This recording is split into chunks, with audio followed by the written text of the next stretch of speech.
আসিয়ার হত্যাকারীর ফাঁসির রায় কার্যকর হয়েছে, সেই রায় আপিল বিভাগে এখন ঘুরতেছে ফাঁসি কার্যকর না হয়। তাহলে যে উকিল রায়টা আপিল করছে যে ফাঁসি কার্যকর না হোক, তাহলে কি ওর ইচ্ছা নাই, ওর ঘরে সন্তান নাই, তাহলে ও কেন করলো? আজকে 1 বছর পর্যন্ত আসিয়া হত্যা মামলার যখন ফাঁসি হয়নি, তখন রামিসা হত্যা হয়েছে। রামিসা হত্যা হত্যা গত 24 ঘন্টার মধ্যে 3টা মেয়ে হত্যা হয়েছে। আজকে সকালে একটা বার্তা হয়েছে, নিউজ দেখলাম আরটিভিতে। কথা হচ্ছে বাংলাদেশ 92% মুসলিমের দেশ, স্বাধীন দেশ, এদেশের সরকার নির্বাচিত সরকার। 12 তারিখে এই দেশে সরকার নির্বাচিত হয়েছে, সুষ্ঠু নির্বাচনের মাধ্যমে এদেশে সরকার হয়েছে। তাহলে সুষ্ঠু আইন প্রয়োগের মাধ্যমে কেন ফাঁসির রায় কার্যকর হবে না? কেন বিএনপির পক্ষ থেকে একটা লোক এখানে আসলো না? কেন স্বরাষ্ট্রমন্ত্রী এখানে এসে রামিসার বাবার মাথায় হাত দিয়ে বলতে পারলো না আপনার জন্য আমরা আছি?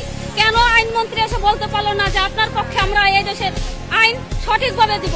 এটা স্বরাষ্ট্রমন্ত্রীর ব্যর্থতা, বিএনপির ব্যর্থতা, তারেক রহমানের ব্যর্থতা, আইনমন্ত্রীর ব্যর্থতা, বাংলাদেশের বিচার ব্যবস্থার ব্যর্থতা। যদি না হতো, বাংলাদেশের যদি সঠিক বিচার ব্যবস্থা থাকতো, এখন তো ঈদের বন্ধ না, রবিবার থেকে কোর্ট বন্ধ। আজকে পর্যন্ত ফাঁসির রায় কার্যকর করার সুযোগ আছে।